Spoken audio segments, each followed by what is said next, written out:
intentions, thoughts, desires, uh, information that the members of this task force want to produce to the public, and that it consists of the considered reflections of the task force as a whole for posterity and history, and to supply the critical and necessary support for the recommendations and conclusions that are then passed on to the legislature at the end of the task force's life.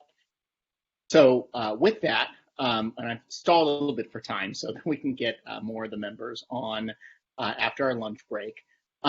With that, what I would like to do is I'd like to again emphasize that we anticipate that this draft is just the start, and we do want and need the extensive feedback from the members, whether it be one-on-one with DOJ staff on the individualized chapters, or if you want to discuss it in this meeting, if you have questions, if there are things you want to talk about, emphasizing or de-emphasizing, or questions for us about what was intended by different passages.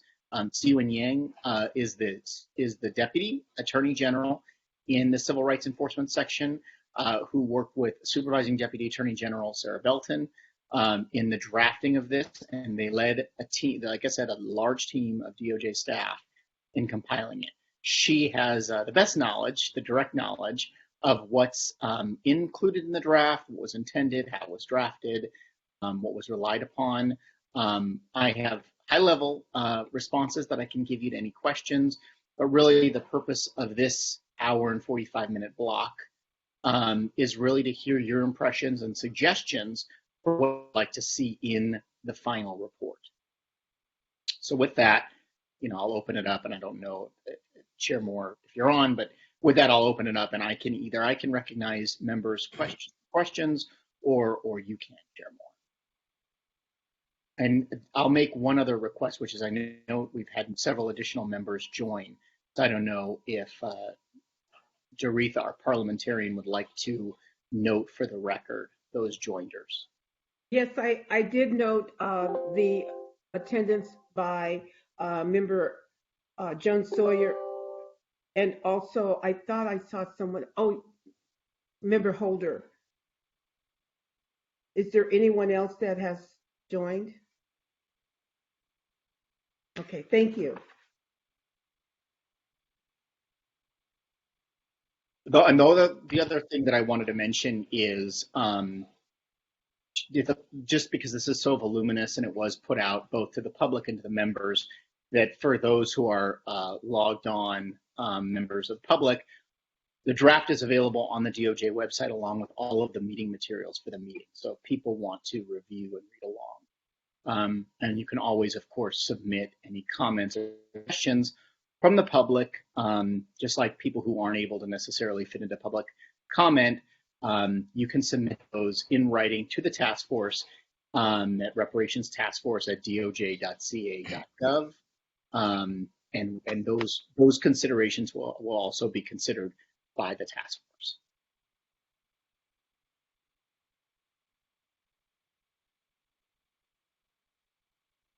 Thank you, Attorney Newman. Can you just briefly restate your presentation for the new people who came in? Sure. I might nutshell it a little bit. So you all now are in possession of the draft of the task force's report.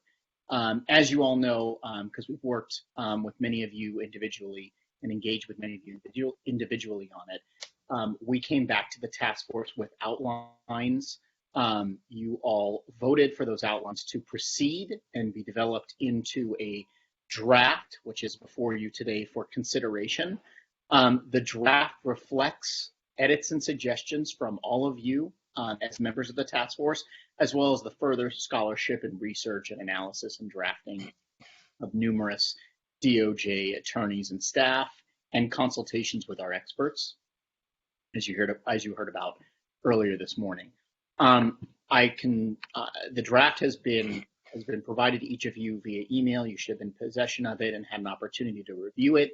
Also, again, for the public, has been posted on our website for review. There are, as you approved in the previous meeting in the outlines, there are 13 chapters. Those chapters address all the different varieties of harms that are delineated in AB 3121. And the first and foremost, we want to make sure that we are working with each of the members to ensure that the task force's report reflects the considered thinking, thoughts, research, and intention of all of the members of the task force, so that we're taking into account everything that all of you want to say, and that the final report is indeed the report of the task force members. So the draft is provided for to support you in the effort of crafting a final report. And we welcome any and all edits. And like I said in the last meeting in my DOJ updates, we really do want to have a very engaged, 9 very engaged task force members that work to make this report reflective of your collective wisdom and judgment.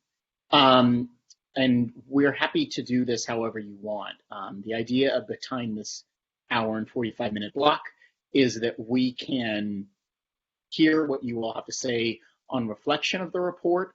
If there are things you think weren't included that you want to see included in the report, if there are things in the report that you don't think should be in the report and should be discussed among the task force so that we can get your collective guidance, those are the kinds of things that I think are probably best handled in the meeting. Then following this meeting, we will take all the feedback, and hopefully you will all provide edits, line edits in the documents that I circulated to you all. Provide those line edits to us as soon as possible after this meeting, so that we can then work on another draft that we can provide back to you all for your further review to see the edits and changes that were made in response to your colleagues' suggestions and edits. Yes, thank you for that, Attorney Newman. And I was going to bring up the same thing. So we have 13 chapters, and we were all given those chapters, and the DOJ staff has asked us all to provide track changes, comments by tomorrow, no later than tomorrow. So that friendly reminder. And again, to Attorney Newman's point, does any task force member have any comments or questions as it relates to any of the content of the drafts thus far, or any other questions related to the report? Member Groves, you're recognized. Thank you. First, I want to give a hearty thank you to the DOJ team. You've done an incredible job compiling an incredibly vast amount of information and in a digestible form, although it takes a while to read through it, but it's an excellent effort, and I want to appreciate you for your work in this area. I also wanted to suggest that as task force members, so that we can make sure with the limited amount of time that we have left to give feedback, which I thought it was till the 28th. No, it's tomorrow to give feedback? I mean, you can have until the 28th. That's okay. Fine. We can move it from Friday to Monday. Thank you. The weekend was really essential.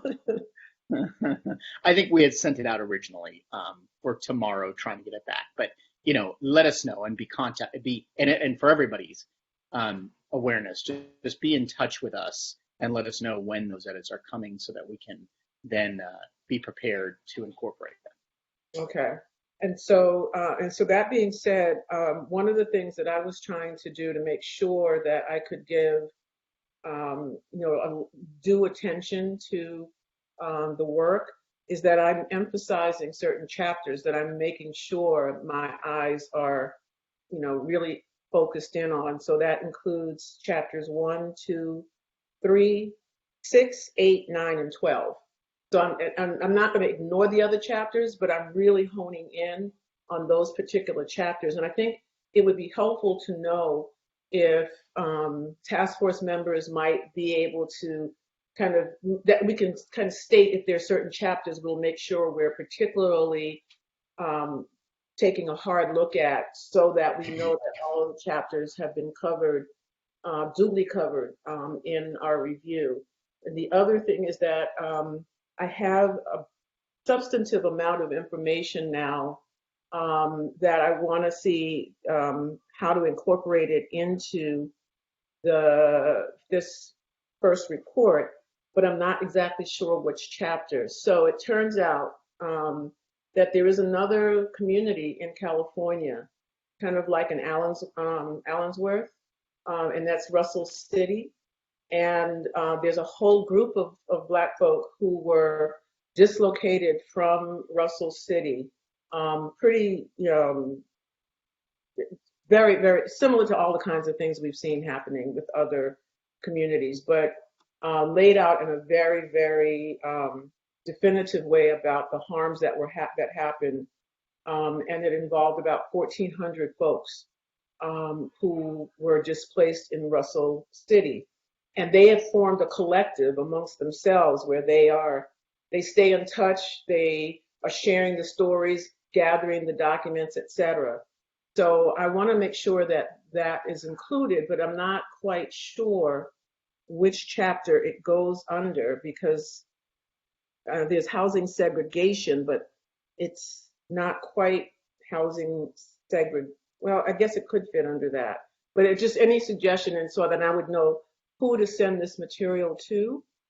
There are about 2, 4, 6, 8, 11 documents, and some of the survivors of Russell City are still alive, and their children.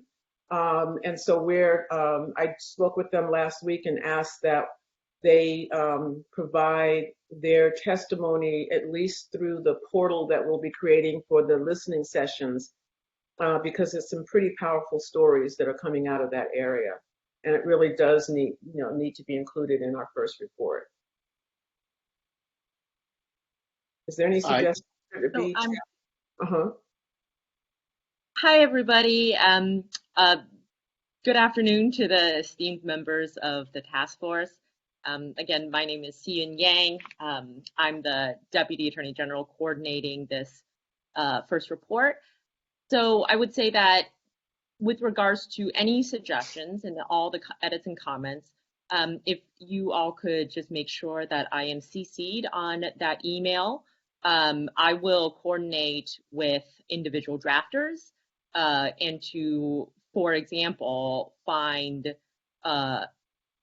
places to put certain issues, as Dr. Grills had just mentioned. But specifically with regards to Russell City, I think that the best place for that is in the discussion about Allensworth, which is currently in chapter 5, and that chapter 5 which is the roots of many evils, residential segregation, and that is really where we're taking a more expansive definition of residential segregation, such that we are also talking about wholesale exclusions from cities and states, sundown towns, etc. That's also where we discuss the history and phenomenon of all Black towns and freedmen's towns, and where we have a discussion of Allensworth. But in terms of just other similar issues where you're not, members are not sure where they should be located, that's fine. Please just, email that to me, and we'll find a place for it. Thank you. Thank you. Are there any other questions or comments? Member Tamaki, you're recognized. Well, I just have to say this is a remarkable piece of work. And, synthesizing these expert authorities, and a lot of them are, I would say most of them even are in the last 10 years. And for some of it is in the last 1 to 3 years. And in other words, it's the latest scholarship, in this area. I'm up through chapter 9. Going to need a little bit more time to get to the rest of it, but um, I'm reading it carefully, and I just want to commend the DOJ team of the 20 and Si-Yun Yang and Sarah Bilton in particular for guiding this process, and Michael Newman and the experts and the advisors who've been working on this. And I realize this is just a ton of work. I'd say this is a pretty big deal. All the things that the task force does, this is going to live on. This is going to be a huge contribution to the public knowledge. And the idea of connecting the dots between what happened so long ago and then drawing a through line to current consequences, you don't see that very often. I mean, most of the books will focus on a particular era, but actually to take it chronologically and then add in current day effects and then add in the California connection, I think that's really a unique thing, and it really shines a light about what happened 400 years ago, and then layer after layer of systems out of a cultural prejudice that really explain. I mean, it really is no surprise that we have what we have today. So I think it's also, I wanted to say, deeper than the Kerner Commission report in 1968, which was, one of the last most notable attempts of government to have a reckoning. And the idea that, you have 600 comprehensive pages, probably, is going to resonate. I would also say that, the foundation of every lasting social movement is undergirded by scholarship and intellectual findings in history. And so this supplies that. So Pastor Brown wisely said, does the body politic have the will to do this? But in order for that to happen, the public has to be educated. So here it is. I think this really will help not only in California, but in the rest of the country. There are about, a dozen or 2 dozen local, regions who are looking at this issue, but they don't have the resources that California has devoted to it. And that is, the historical piece. So I think it's going to be a tremendous contribution in that way. So I just want to thank the team for putting this together. My edits so far look pretty minor. I mean, there's a couple of things that I think need to be site checked, but I'll note those. But on the whole, it does look good. And I really like the introduction. I like the fact that it draws the reader in with human stories and doesn't immediately bury, the reader with data, but then the data is there too. It's just very comprehensive. So congratulations and, much appreciation for the work.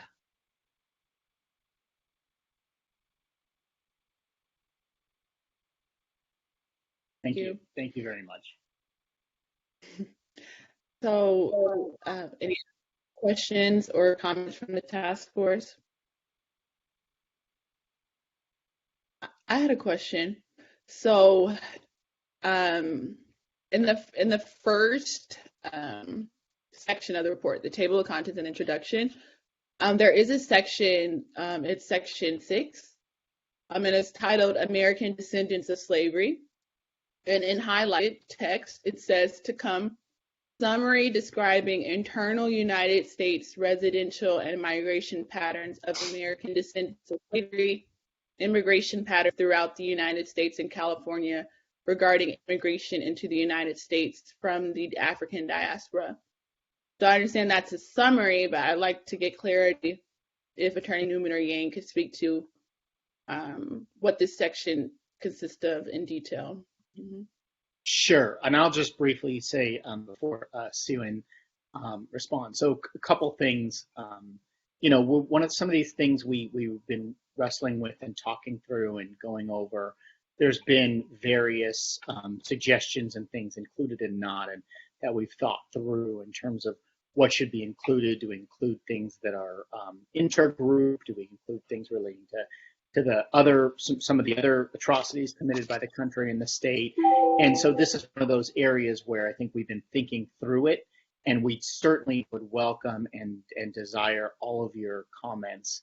But it is also something that, based on trying to circulate this draft in time, we wanted to just kind of give a note of what was going to be researched and developed, so that you had a general idea. But Siwin, do you want to speak to this specifically? Yeah, absolutely. Thanks so much for the question, Chair Moore. I will say that that section is whatever you all as a task force would like it to be.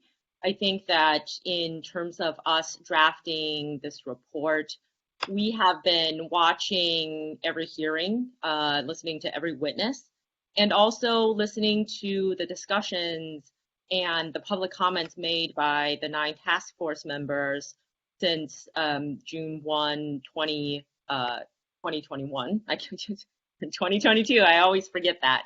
And so this section was an addition after last month's discussion with regards to the community of eligibility.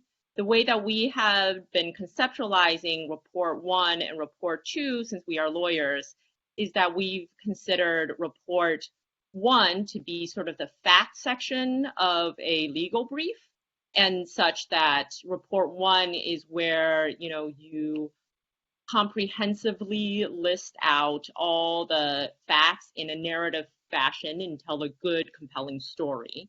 And then in Report 2, which would be the sort of legal argument section of the legal brief, you would then highlight the facts that have already been discussed in the facts section, in other words, Report 1, such that you are not sort of going outside of the universe of facts presented in the facts section in Report 1, right? And so from the last discussion that the task force members had publicly on the community of eligibility, it seemed from our understanding of the public comments, and again, of course, we obviously are ready to take direction from the task force members now that we are specifically discussing this section. We understood that task force members were interested in potentially crafting a reparations scheme as it relates to American descendants of slavery versus potentially sort of later immigrant populations to the United States. And so in order to craft that scheme, we felt that you would need to lay out the factual foundations of of what is happening. In other words, if this report is read by an individual who has absolutely no basic knowledge about these issues, they would not be lost reading Report 2. And so that's sort of how we conceptualized that section after the public comments made by the task force from the last meeting. But again, we are at the direction of the task force in terms of where you would like to see that discussion go. Insightful and helpful, and I'll follow up in the track changes. Member Bradford. Forgive me if I'm late to question. Does this go out via email? Because I've yet to see the draft 1 of the report. Yeah, it was circulated to all members in Word to allow you to make edits in track changes. And it was sent to my email personally, because I haven't seen anything from the task force since I've started here, other than what my staff gives me. I believe so, but if we need to get a better email for you, let's see that, because I apologize, but no, I haven't seen anything directly from the task force or from the DOJ in regards to this. So okay, and we'll send it to you right now. We'll get on that right now. Thank you. Appreciate it.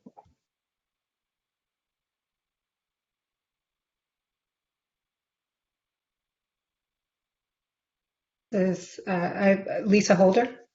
Member Holder, you're recognized. Yeah. Just to reiterate, thank you for this tremendous work. Thank you and Sarah for leading the charge on this. This is quite powerful and just so comprehensive. Very impressive work. I had a couple questions. I noticed that in each chapter, essentially, which deals with a different aspect of American life, the implications of structural racism on that aspect of American life. For each chapter, you have a placeholder for the recommendation, right? The relevant recommendation. So the first question I have is, since this is sort of like an interim report, when this is published in its final interim report form, are you going to take that out? Because obviously we're not going to get to the recommendations until the final report. So I just wanted to know how that was going to be handled format-wise. And then my other question is about, and I may have missed this, it's a very long, I haven't gotten through it all, so please excuse me if you've already addressed this, but I didn't see any information about Proposition 209 and the way that obstructed affirmative action in the state of California, and how that, the elimination of that ameliorative policy, affirmative action, has undermined Black wealth, and how it's doing that currently. I mean, there are studies that show that Black contractors have lost over $1 billion since the passage, well over $1 billion since the passage of Proposition 209, and how that has eroded Black wealth and Black potential tremendously, and how we're states that still have affirmative action for contracting, Black business owners are doing much better, right? So I was just wondering whether that was going to be addressed, whether it was intentional not to address it, and whether that's something that we could talk about. I could be on a call with you to talk about my insights on that. So I'll let Siwin speak in a moment to Prop 209. I'll answer the first question first. Other than to say, obviously, if you want something to be discussed and talked about, we definitely want to take that information and incorporate it somehow in the best way, and you can give us guidance on that. Definitely happy to hear that. With regard to what you see in each chapter, the potential recommendations at the beginning, so there's two sets of recommendations that are called for in AB 3121. The first set is recommendations is about related to each of the individualized harms that are set forth, and I believe it's subsection 1 of AB 3121. And then there's the second set, which is subsection 3, which is what the experts are going to handle in the second report, which are the broad recommendations regarding, reparations, who should get it, how it should be allocated.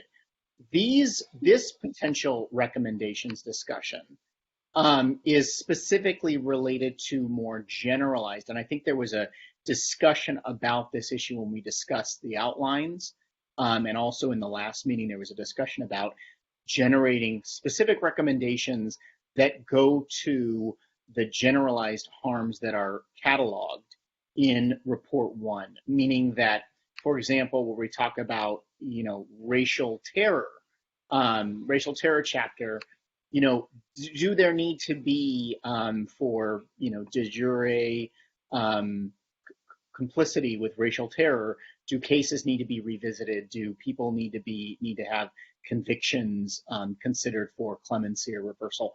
Things along those lines. Those are just very general things I'm coming up with off the top of my head. But those are the types of things that can be considered and should be included as concrete recommendations. And what they are is they're not necessarily part of reparations, the second chapter, but they are part of maybe what I would call restorative justice or holistic responses to this litany of harms and horrors perpetrated in California. And so they're really more generalized policy corrective measures, and they don't have to be very specific. It doesn't have to be this case needs to be reopened or this land needs to be transferred, it can be the legislature should determine whether or not there should be a reevaluation of convictions or reevaluation of investigations into lynchings that were conducted and that were whitewashed or things of that nature. Very generalized. And obviously you all determine what that is, and this will all be subject to your vote in the final vote that we're going to have in April as to whether to include recommendations or not. But this is something that is called for in the statute that requires the report produced by within a year of the convening of the task force include some recommendations. So this satisfies that obligation while still maintaining the ability of the task force to issue the second report with the more broader recommendations on reparations themselves. So before we go to Siwin to answer your second question about Prop 209, did that answer your question, and do you have any follow-ups?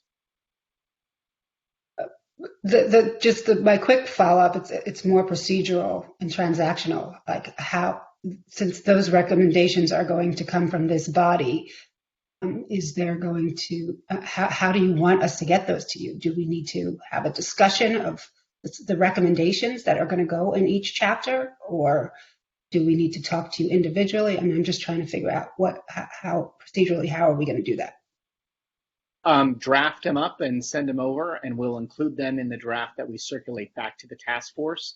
And if people have individualized questions about any of the recommendations, just follow up directly with us, and we can work with you on modifying or editing or evaluating them for inclusion in the final report. And if there are any recommendations that people have a strong objection to, we can specifically include those in a follow-up discussion and a meeting in case there need to be specific votes taken on those.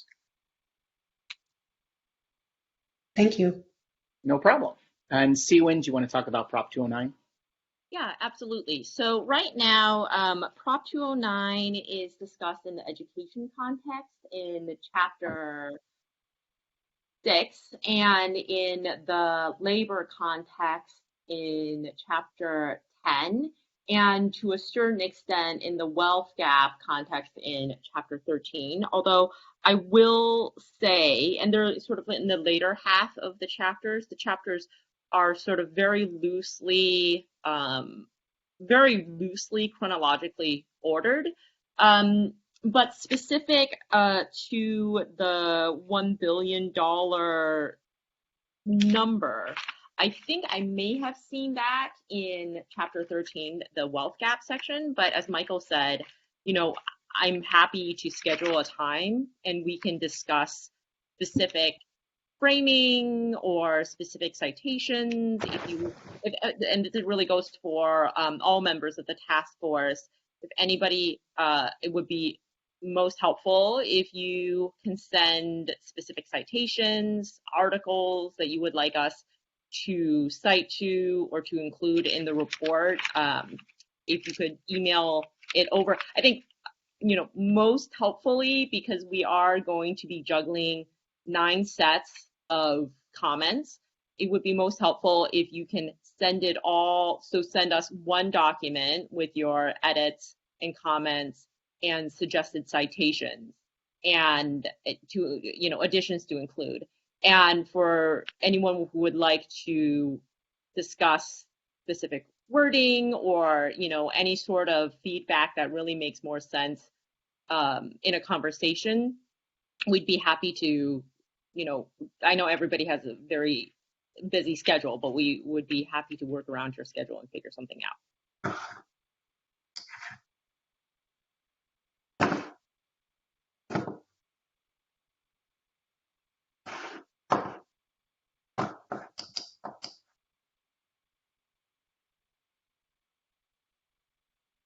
Attorney Yang, just to clarify what you said. So you said you wanted us to consolidate all of our comments into one document, or are you saying Our track changes for chapter 1 are contained in chapter 1 document. Track changes in chapter 2. Can you just clarify what you were saying? Sorry. Yeah, right. I apologize. I misspoke. Right. So I'm just saying that everybody, if you could just, be responsible for your set of edits. I'm not suggesting that you all consolidate each other's comments, right? That's, definitely that's not what I'm saying. But if you could just have all of your comments and edits, suggestions, citation additions for chapter 1 in chapter 1, for chapter 2 in chapter 2.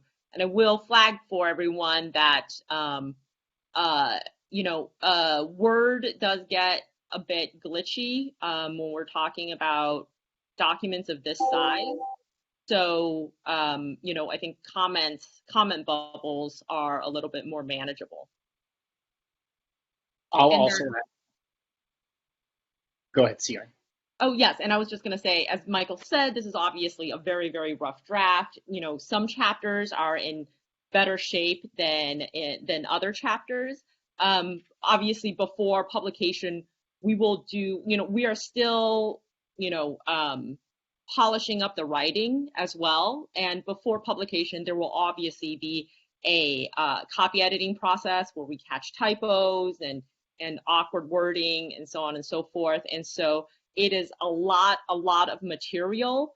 And so I would say that, there's no need to catch typos and awkward wording at this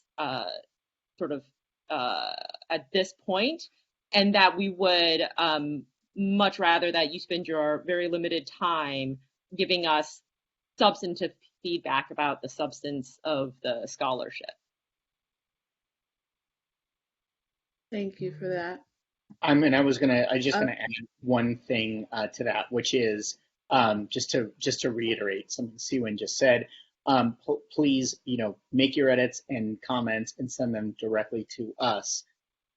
Don't circulate them amongst the task force. Because of the Bagley-Keene Act.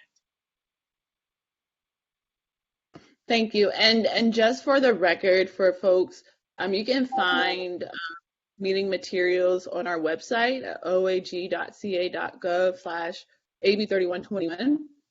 And a quick reminder of the 13 chapters within the first report. So there will be a foreword by me as the chairperson of the task force, and then there will be an executive summary. And then chapter 1 is the introduction, which we discussed today. Chapter 2 will be on enslavement. Chapter 3 is tentatively on racial terror. Chapter 4, political disenfranchisement. Chapter 5, the root of many evils, housing segregation.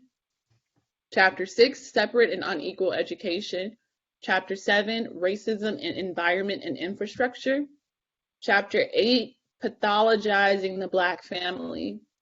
Chapter 9, control over spiritual, creative, and cultural life. Chapter 10, stolen labor and hindered opportunity. Chapter 11, an unjust legal system. Chapter 12, harm and neglect, mental, physical, and public health. And chapter 13 is on the wealth gap. And again, those are the 13 chapters slated for our draft, our first report, slated to be published in June of this year. Are there any other questions or comments from the task force to Attorney Newman or Attorney Yang as it relates to the draft report sections that we received? Member Bradford, you are recognized. Did you say Bradford? Yes. Hey, let me apologize. I thought I got on late after lunch, and I thought this was a new report. If you're speaking of the report that was put out at the end of last year, yes, we have it. So thank you. I thought you were speaking to a new report that had come out. So Attorney Yang and Attorney Newman, yes, my office has received it. So no need to send it again. Thank you. No problem. Thank you.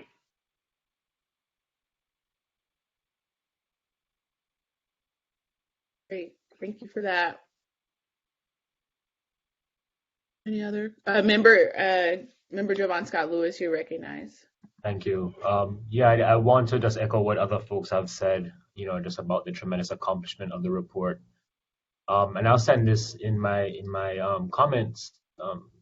But I think one thing that is somewhat missing from the report is actually something of a representative presentation of plantation life, right? We kind of very quickly move from the arrival of enslaved persons to the country and then kind of skip ahead, right, to the kind of period of civil war, then emancipation, but we don't actually get a sense of what the kind of transformations, that cultural transformations that took place over the very long period of enslavement. What kinds of new notions of community were developed. In effect, I'm asking, for something of an account that feels like Charles S. Johnson's in the Shadow of the Plantation, which was a 1930s publication by a Black Chicago School of Sociology researcher who talked about the ways that the long experience of developing community on the plantation and in the South, in the Black Belt after emancipation, created a very particular cultural form. And so I think the report is missing that sense of what it actually means to have this kind of foundational sense of becoming Black in the United States. And it takes place in the U.S. South, both during the period of enslavement and in the period following emancipation. And so I think that might be something that would help, I think, to qualify a lot of what the report then goes on to talk about later on. As I said, I'm happy to send these references. I will provide further detail as to what I'm talking about. But I think that is in fact what is largely missing. Besides that, I think the report is a really wonderful representation of what we've seen over the past several months. Thank you. And thank you very much for that. Do you see that as, and you can provide us whatever, and it'd be very helpful. And also think a little bit about whether you see that as part of Chapter 1, the introduction, Chapter 2, enslavement, potentially Chapter 9, spiritual, creative, and cultural life, because I think that could fit in across a number of those. It's almost the creation of a new culture, which I know Dr. Grills is extremely knowledgeable about as well. So we'll ask Dr. Grills to help us with the edits to that as well. But anything you have would definitely be welcome. And I don't know, Sue-Ann, do you want to talk a little bit about us looking into some of that earlier? Yeah, I think that's the question that I had that Michael just said, is that like if you could, it would be really, really helpful if you could take a look at, in addition to Chapter 1, the introduction to enslavement, the Chapter 9, I would also flag Chapter 8, apologizing the Black family. I think there's a discussion of Black parenthood and sort of plantation life. But again, we would really appreciate your expertise in helping us frame that in the right way. Yeah, sure. And just to kind of answer the question, lots of dinging going on. Okay. The earlier question, about where, this should show up, quite early. As I said, it does set the kind of foundation for the kind of social and political forms that go on to continue to relegate, this community. So, we're talking about, well, what does it actually mean to kind of live with the everyday brutality on the plantation? What does it mean to create cultural forms, in the absence of what was, a kind of lost heritage, through the process of enslavement, and that then shows up later on, right? So you talk about Chapter 9 and the kind of spiritual traditions. Well, we have to talk about how those spiritual traditions and why those spiritual traditions were formed, right, within this kind of plantation context. But not just a plantation alone, of course, but what does it mean to kind of think about the process of the Great Migration and having left the South, right, by a kind of this issue of anti-Black necessity.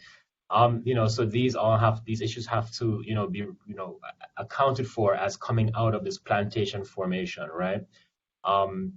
Because, again, referring to the scholar that I referenced earlier, he talks about, there being a particular American type, right, that comes out of this plantation landscape. And we're talking about, this particular notion of Americanness that is defined by, the kind of, Black individuals and Black communities that come out of this geography and its political history. So I think, there just needs to be a little bit more, not a little bit, there needs to be a significant amount of that lead up in the beginning, because then that helps to kind of make sense of the historical thrusts and experiences that the report then goes on to chart across the following chapters.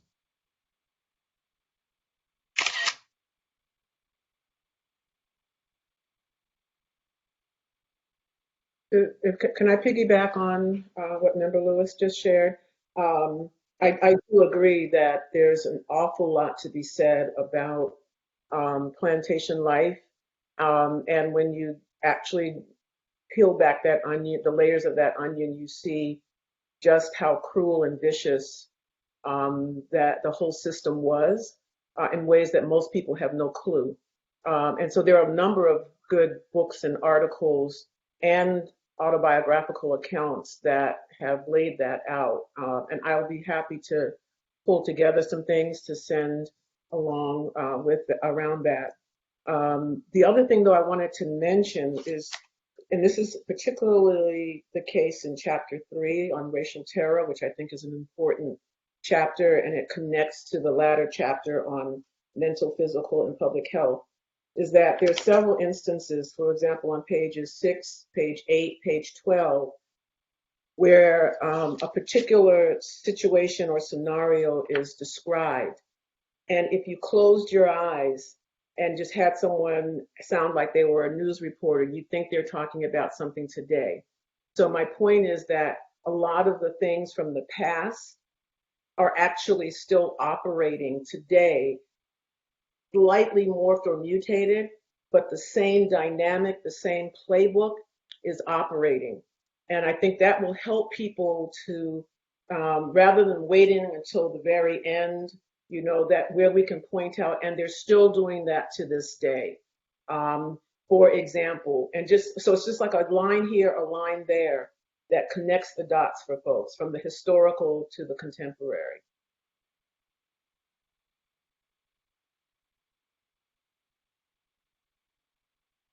And just to sort of clarify, oh, sorry.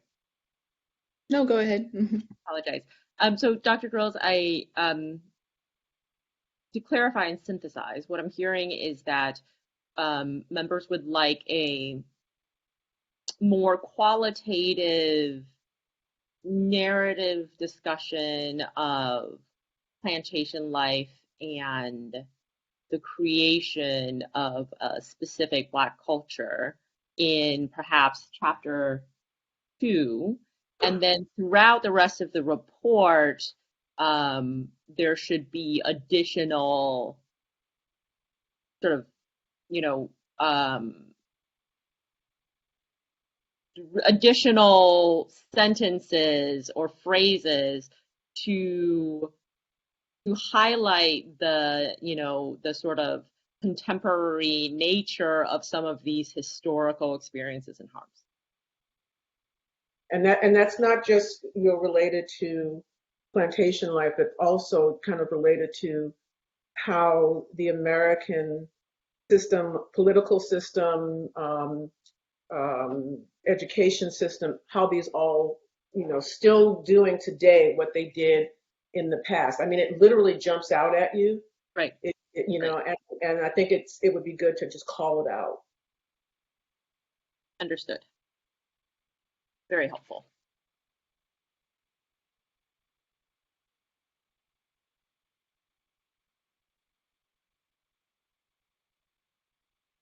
One thing that one thing I wanted to raise, just to sort of piggyback on that, Dr. Grills, your question and the discussion we've just had is around the language. And I just want to remind everybody that Chair Moore and Member Jones Sawyer are on an advisory committee that are going to be working through questions around language that's used through a report that'll come back for all of your review and evaluation in the next meeting. We're going to have an update a little bit later today, so that'll I presume there'll be a presentation on that, and then that'll also sort of define how we move forward in terms of making the final edits on the report.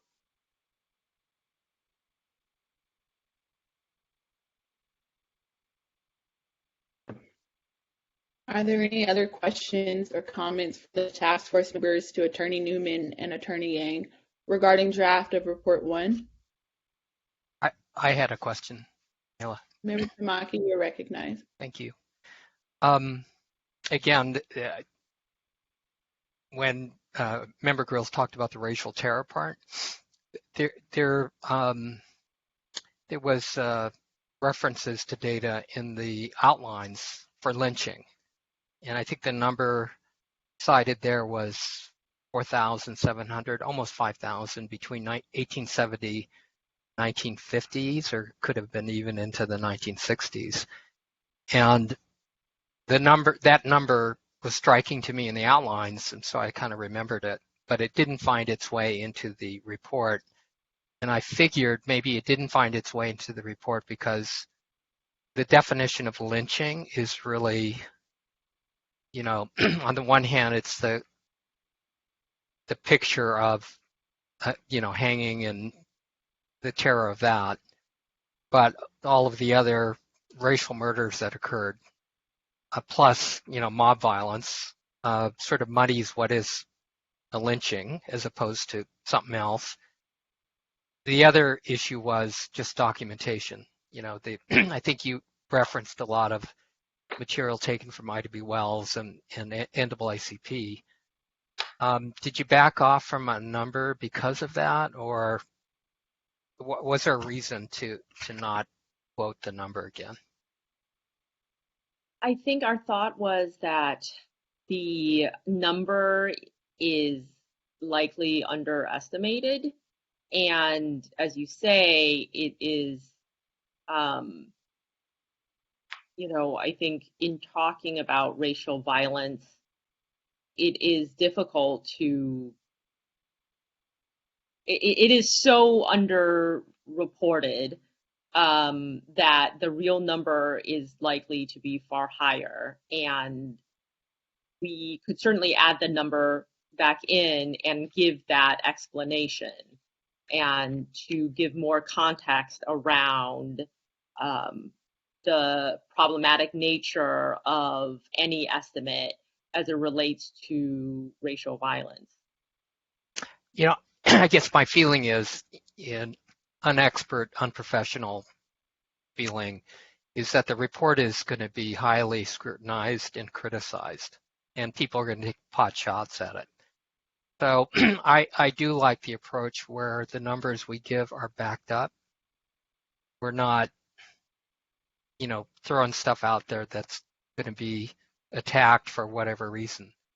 So, I leave it up to you and the task force, but as I was reading that was just one example. I'm looking for things that are, of course, you don't want any credibility destroying errors for sure, but I'm with you if you think we're better off not naming a number, because again, if it's so subject to challenge, maybe the better way is to leave that citation out.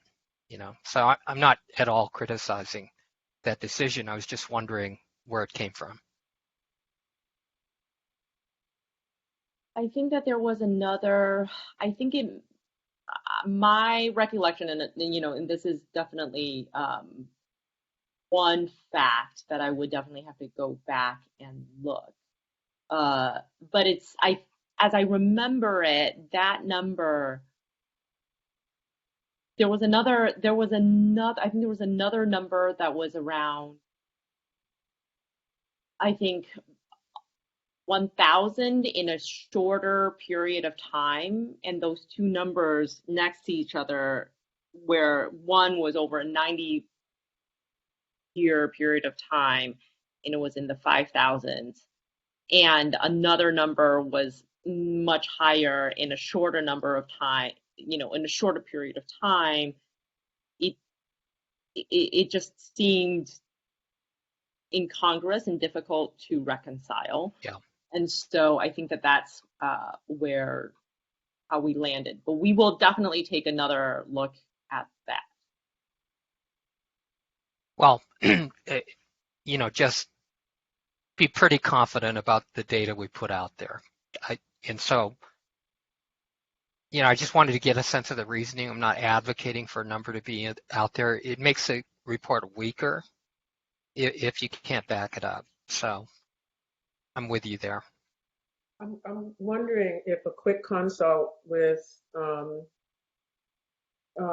Equal Justice Initiative and the folks at the Legacy Museum who created an entire component of the museum based on those numbers might be able to help us state the numbers and qualify it as an underestimate in a convincing and compelling way, providing also some documentation, some citations to support it. Because I do think that, especially for those who don't know, which is most of the public, that number is going to be startling. And then to hear that it is a gross undercount is going to be even more alarming. And then why is it an undercount? And then being able to connect that to the systems at play, the judicial system, the law enforcement, the media, et cetera, that, I think it begins again to show all the connections, how this whole, systemic oppression is truly, it's an ecosystem that is in constant interaction, right? Yeah, absolutely. We will reach out.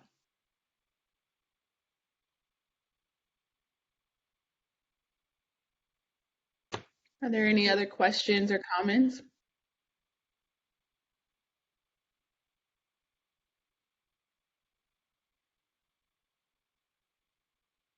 One thing, if I may add, sorry, Chair Moore. Yeah, I just have one.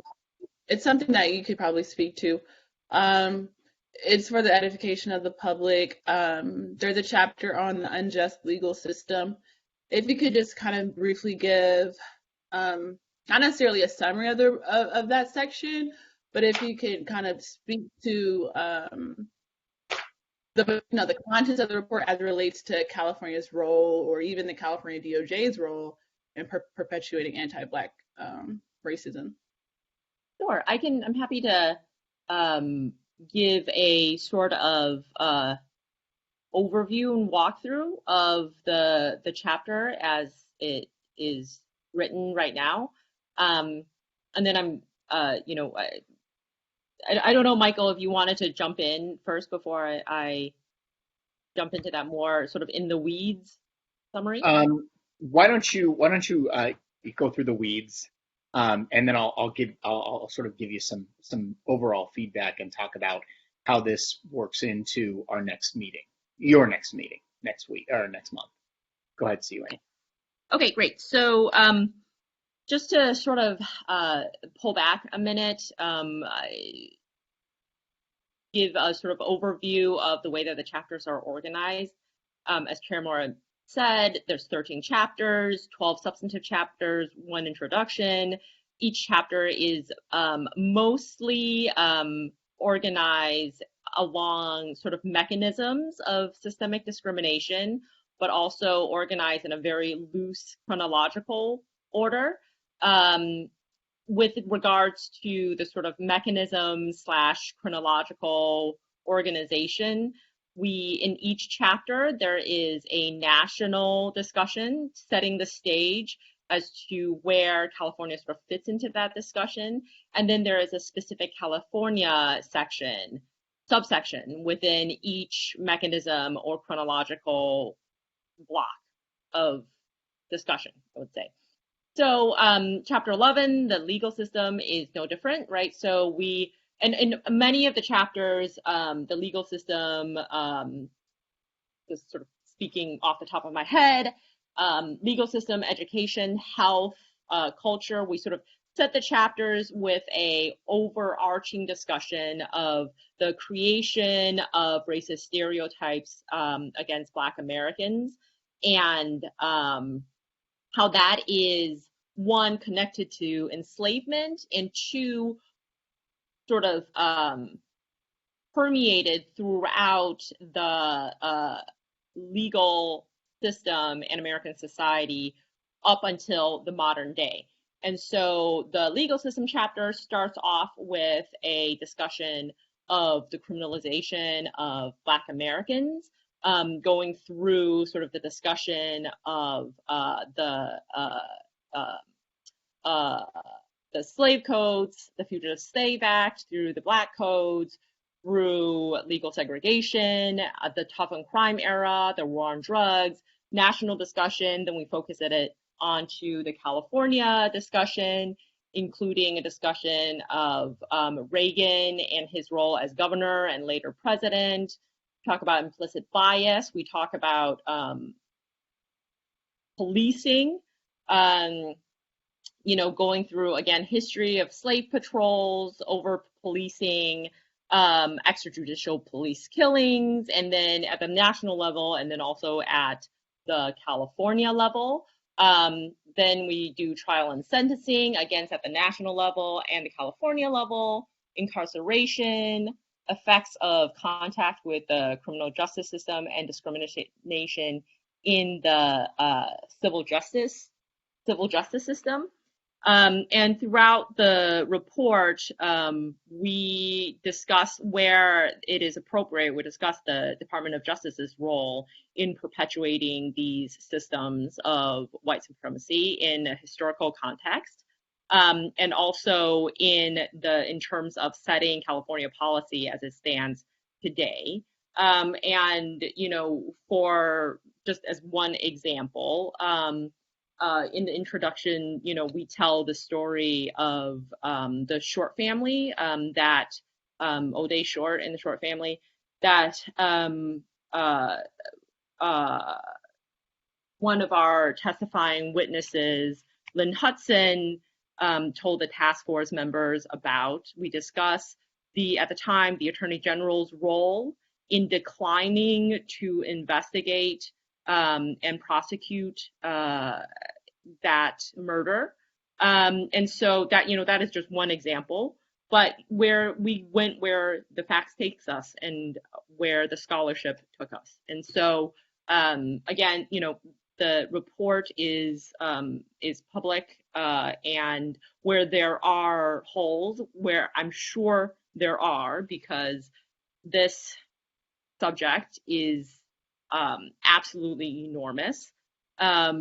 We absolutely welcome the task force members' suggestions, additions. The more specific, the better, the more helpful it is to us. So that's sort of how that chapter is laid out. And I'll just, Thank you. Sorry. Go ahead. I just wanted to share, and I talked about this several months ago and in a couple of different meetings, which is, again, and I said it over and over, this is the task force's report. I think in our draft, you'll see we take a pretty clear-eyed approach, as Siwin just spoke to, about the California Department of Justice and former historical California attorneys general complicity, and even enforcement of racist policies and laws. That history is not really unknown or anything like that. We're certainly not necessarily breaking news, but I think putting it in this kind of report is, from the state level task force and advisory bodies such as yourselves, is going to be very impactful. But I can tell you, we're not shying away from that. Obviously, there's nothing that we are not putting into this because we're worried about, how the Department of Justice will historically, be perceived or looked or anything like that. And as Siwan just mentioned, anything that any of you want in there, it's your report. And so if you tell us to put it in there, it's in there. So we will not shy away from any of that. We obviously, that's part of this entire process, is the California Department of Justice is not only an arm of the state of California, but a very important arm, the enforcement arm and an investigative arm. And while now we're doing a lot of good, I think historically, just like all other parts of the state, there were problems, and we were forced or not good. And I think that's part of this process. So we stand ready to assist you all in shining the brightest, clearest light on all of those issues, and including all the information that you want included on those subject matter areas. And we're going to do our best, working with the state archives and historical documentation, to get all that information out and include it in the report for the historical record. And I would add that, I'm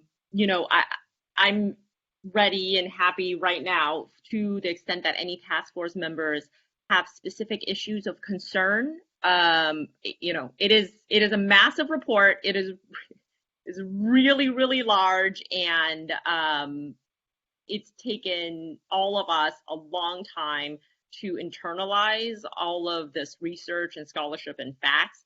So to the extent that I can be of assistance to the task force members right now, if there are specific issues that you would like to see how we framed or how we, worded certain things, as Member Holder had mentioned about Prop 209, I'm happy right now to just point you to the chapter. Sometimes I can put you even to the exact page or the subsection where we talk about those issues, so that you can make sure that, the specific issues that are in your level of, in your field of expertise, that you can spend some extra time on those specific areas in the report. So to the extent that anybody has any questions about where certain things are, I'm happy to answer questions about that today. Thank you for that. Are there any questions along that line?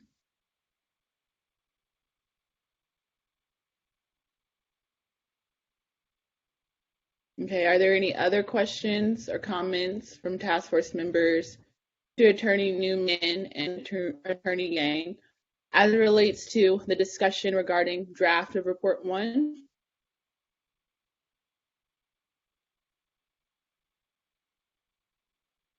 Okay, so I think we've exhausted comments and questions. Thank you again, Attorney Newman and Attorney Yang, and the rest of the California DOJ staff for the work that you all have been doing on getting this report ready for launch in June of this year. Definitely looking forward to it.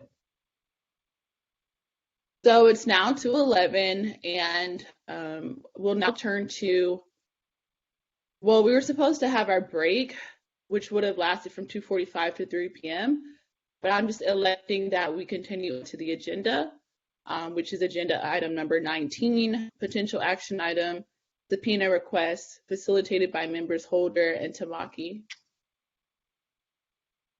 Thank you, Chair Moore. So we are following up on the task force exercising its investigatory powers, and I'm going to do a short presentation and ask Member Lisa Holder to chime in or correct or add anything that I missed.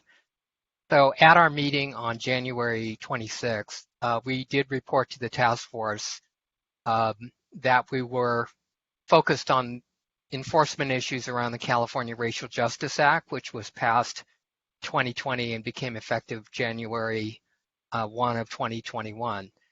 The Racial Justice Act, as you recall, prohibits use of discriminatory language and conduct both inside and outside the courtroom, and gives defendants a way to challenge disparities based on race in charging, conviction, and sentencing.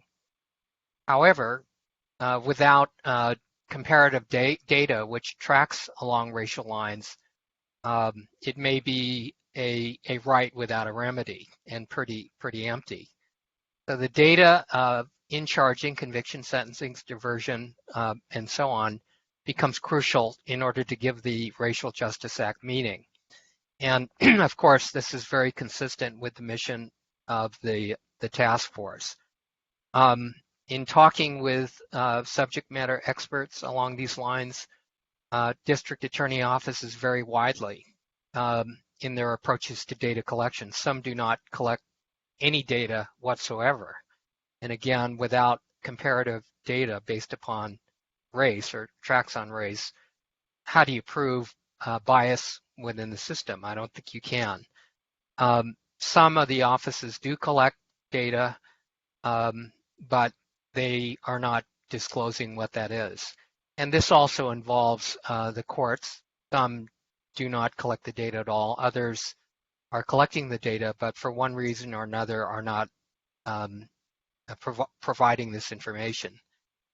So in our meeting of January 28 of 2022, we last reported that we will work with the Department of Justice Research Center to survey district attorneys and the Judicial Council, which oversees the courts, to require them to disclose the data points that are tracked or not tracked. And that is to say, arrest, bail charges, charge reductions or additions, plea offers, pleas entered, dismissal of charges, strikes, other enhancements, convictions, acquittals, sentencing, diversion, so on. And require that the production of this data be produced. And if they're not tracking the data, require responses from the district attorney and the courts as to whether they plan to track the data, and if not, why not? And make such information accessible to the public, including researchers, policymakers, and advocates. And then finally, educate the press and the public of the importance of such data collection. So, for example, the fact that a district attorney's office in a major metropolitan area is not collecting this data, I think that in itself is a newsworthy story. So on February 9th, the task force member, Lisa Holder, and myself, we met with the DOJ team, which was Michael Newman and Damon Brown, the PhDs staffing the research center, Tiffany Jantz, Dave Armo, Randy Chance, and Janie Scott. And we also met with subject matter experts, Emmy McLean and Lisa Romo, Director of Systemic Issues and Litigation of the State Public Defender. Emmy McLean is with the ACLU, and Brandon Green also with the ACLU. And we discussed, how we developed the survey, developing the strategy and the scope of it. Is it going to be directed at 3 or 4 metropolitan areas, or should we direct it to all 58 counties and all 58 courts and all 58 district attorneys? Formulation of the survey questions, the timeline, and next steps. And I do want to point out that although we're working and asking the ACLU to be provide their expert information and data, and also the state public defender, this is really solely the mission of the task force. So the task force is not operating at the behest of any other organization, but we are collaborating with them in terms of being aligned in this mission of enforcement of the Racial Justice Act. So on February 14th, 2022, Tiffany Jantz Desormeaux provided us with the following timeline, and I just want to recite that to you. So it'll take about 2 to 3 weeks to draft the questions. So we expect, and Dr. Desormeaux said that February 28th, coming up soon, the research center will send Lisa Holder and myself the draft questions. And by March 7th, Lisa and I will provide feedback. About 1 to 2 weeks will be needed to finalize those questions of the program survey and distribute it. And so on March 14th, the Research Center expects to send the revised questions for final approval as to the questions and the format. By March 18th, Lisa and I will approve, provide additional feedback, and by March 21st, we expect to finalize the survey and launch it. It'll take about 4 to 5 weeks to actually collect the data. So around March 28th, April 4th, April 11th, the Research Center DOJ will send out reminders to participants that they need to get that information back. They anticipate on April 18th, around 8 to April 20th, there will be another reminder and a warning. And then April 21st, the final day of the reminder and the warning, and April 22nd, the survey closes. And after we receive the information, the Research Center indicates it takes about 3 to 4 weeks to draft the results of the summary. And by May 16th, the Research Center sends the raw data and the data summary to Lisa Holder and myself.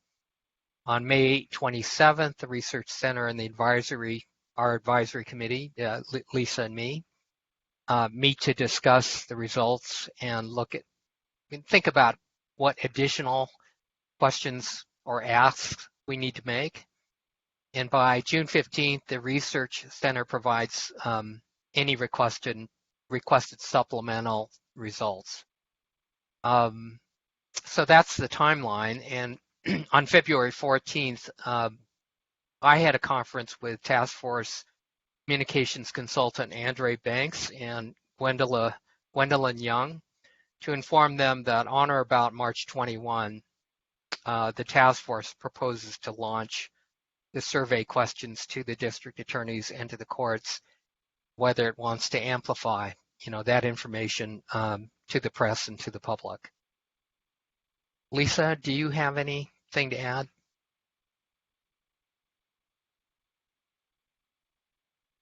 No, I think that was great. Very comprehensive. Mm-hmm. Does any task force member have any questions on the approach or substantively how we're approaching this issue? Can you speak to the last point that you made with the meeting with the communications firm? Can you just kind of elaborate on the outcome of that meeting in terms of any commitments from the firm in terms of it was just public? About 5 minutes of an announcement that this is happening. I did discuss significance of the Racial Justice Act and the fact that it does give defendants the right to challenge their convictions or sentencing because of bias, both implicit and express. And the fact that though this right exists now in California law as of January of 2021, it's empty. It doesn't mean anything without data that tracks these outcomes by race. And so in the backdrop of mass incarceration and unfairness in the system, and this also goes to how the victims also are, for example, victims who are white, are those sentences and outcomes different than victims who are Black? So that's another part of the survey.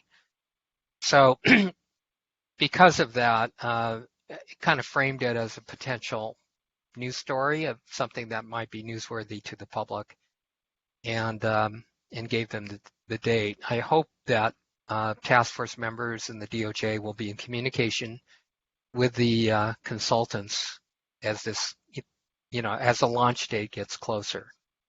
But we didn't have a back and forth about what they plan to do, or they didn't have any further, questions. We didn't talk much about that, but I do expect, further conversations.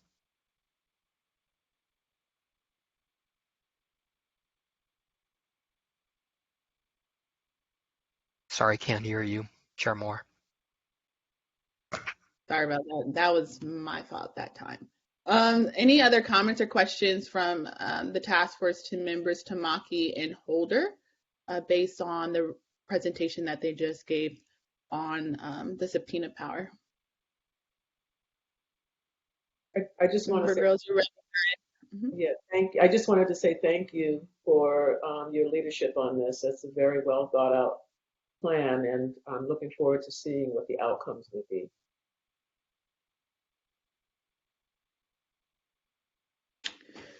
Any other comments or questions? So members Holder and Tamaki, this item on the agenda is listed as a potential action item. Is there anything you all need from us as a task force as it relates to the work you're doing on the advisory committee? I don't think so. I think it stays on the agenda. The Department of Justice will be in separate contact, or has been, with the offices of Senator Bradford and Assemblyman Joan Sawyer, because they expressed a particular interest in this. And we expect to make a report in the agendas that are coming up in March and in April. Okay, great. Thank you. Any other questions or comments?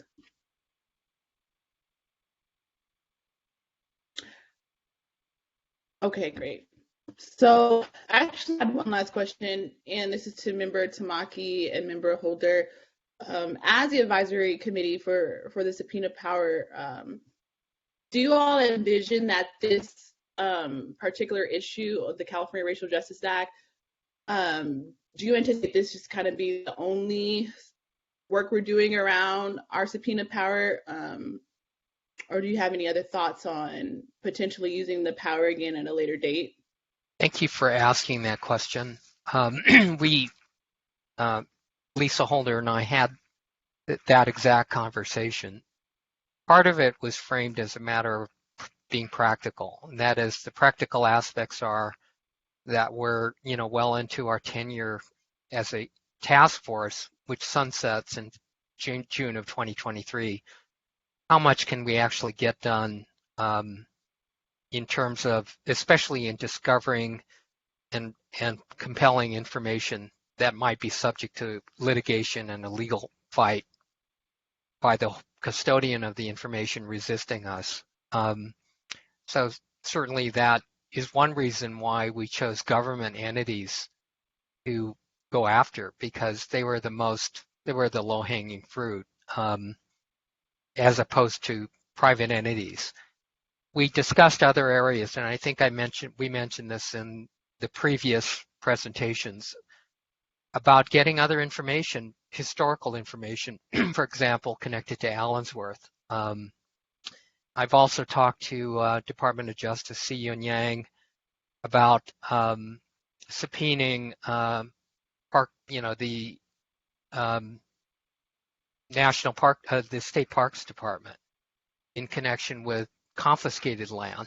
For example, the Burgess family talked about this, and others, with respect to lands that were condemned by eminent domain or seized, and how many of those owners were African American, and how much were they paid, if anything.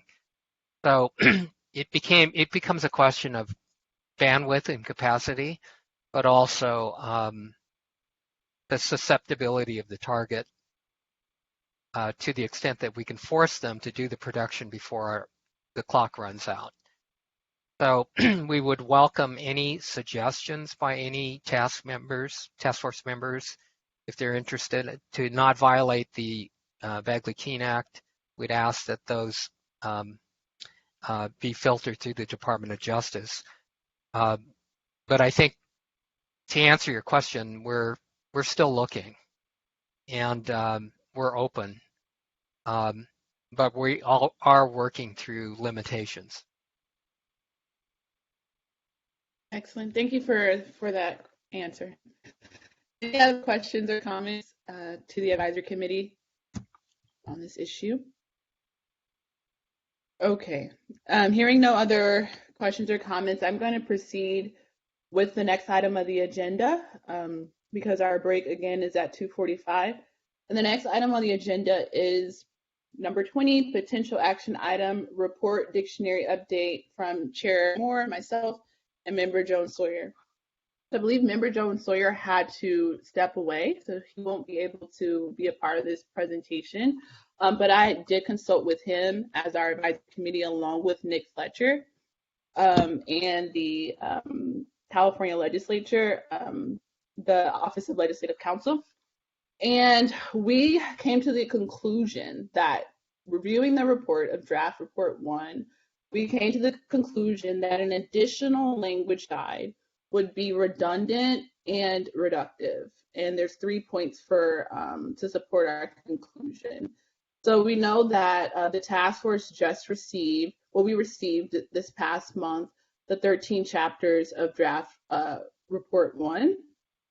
And within report 1, there's actually in the first chapter a section on in section 6 in the introduction. It's on terms used in the report. And so the California DOJ staff has already done some great work in pretty much defining particular terms that will be used in the report, an alternative to more common word. So for instance, basic discussion last month, right, instead of slave owner, right, the term used would be enslaved, and that type of language is already baked into the draft report section, particularly in section 7 of chapter 1. So essentially, task force members are already making their inline changes throughout this draft. And the report opens, again, like I said, with a section addressing language use, where each task force member can add their word choices or preferences, and the Department of Justice pick up on those notes and apply them throughout the report. And again, we also don't want to necessarily lock ourselves into any specific terms, but give those use those language preferences to the staff who are part of the task force. So essentially, that's our update. And again, member Jones Sawyer had to step away. But just to recap, this is a conversation that we had along with his assistant, Nick Fletcher, in the Office of Legislative Counsel upon receiving the 13 sections of the report, upon learning that the California DOJ staff has already put into the report a section in the first chapter regarding terms used throughout the report, and the rationale is that we will not create an additional language guide because it would be reductive and redundant. And the process by which we're drafting and finalizing the report allows each and every task force member to provide any changes or comments through the track changes. And so if any task force member has any suggestions as to which term should be used as opposed to others, they can do so by the scheduled deadline, which is supposed to be tomorrow, but based on conversation had earlier today, I believe Michael Attorney Newman is essentially stating to be in communication with the DOJ, and a Monday deadline could suffice. But if you need any other time restraints, to be to communicate with Attorney Newman on that, or Attorney Yang. Are there any questions on what I just proposed?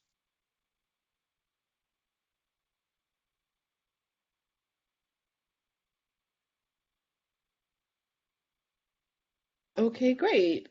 So there doesn't need to be an action on this item because I said, member Jones Sawyer and I already discussed this. And so there really is no necessarily any need for an advisory committee to continue on with the work. But we will, since he's not here, I will just say, I won't say that definitively. We may come back next meeting with any information from the Office of Legislative Counsel, but that's where we stand today on the issue. Madam Chair? Yes. At the meeting where the task force set up the the advisory committee, they were specifically charged with doing something with respect to the Pictionary. I'm sorry, the dictionary, but my recall was that it was determined that that was needed by the task force. So you're bringing back a recommendation that nothing further is needed. So that needs to be in a form of a motion because that was something that the entire task force voted to do. So you're saying that based on your investigation and your diligence that you've determined as an advisory committee that the task that you were charged with is not necessary. So that's your recommendation, is that you not have that additional document. Is that correct? Yes, that is correct. But as I'm the chairperson of the task force, I cannot make motions. And member Reginald No, Jones. You can entertain a motion. Ask the committee for Yeah, that. I know. I understand that. Thank you for that clarification. You're I just welcome. also wanted to make a note that member Reggie Jones Sawyer isn't here, and that may or may not be relevant to the motion that will be entertained. But nevertheless, I'm providing space and opportunity for a motion to be entertained on this item as it relates to the proposal and recommendation that I just gave on behalf of myself and member Reggie Jones Sawyer.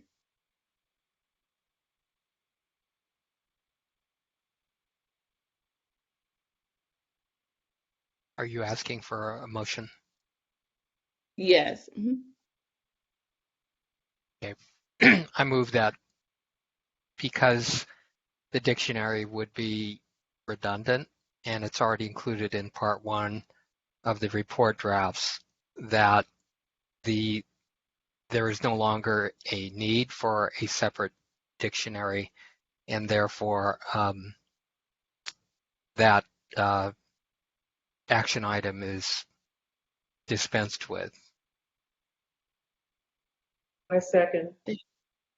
Thank you. So it has been properly moved and seconded to reformulate what Tamaki just said, to adopt the conclusions of the advisory committee that no additional language guide is necessary, given the redundant nature of it, because there's already a section in the report, namely section 7 in chapter 1, which will be on terms used throughout the report. Is there any discussion on the matter? Okay, hearing no further discussion, I will call on parliamentary consent so that a roll call vote may be established. Thank you. Thank you. Chair Moore, Aye. Vice Chair Brown, Member Bradford,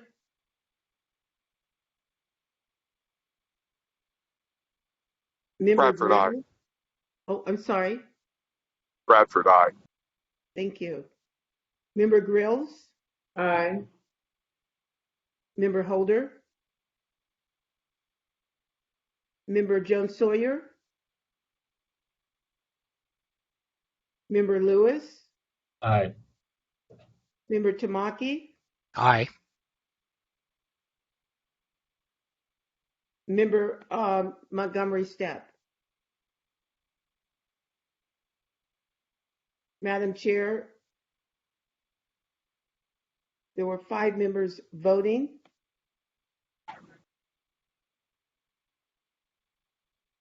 There were 5, I'm sorry, there were 6 members voting.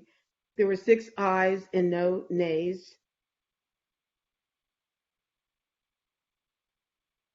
Thank you. So there were 6 members voting, 6 ayes and 0 nays. Motion carries. The ayes have it. And so the advisory committee on a potential dictionary for the report is dissolved. Thank you. So it's 2:45, or almost 2:45, and we'll go to break. We'll have a slightly longer break because our lunch was slightly shorter than usual. So we can do the break for 30 minutes, and we can return. We can return at 3:15. We can return at 3:15. Thank you.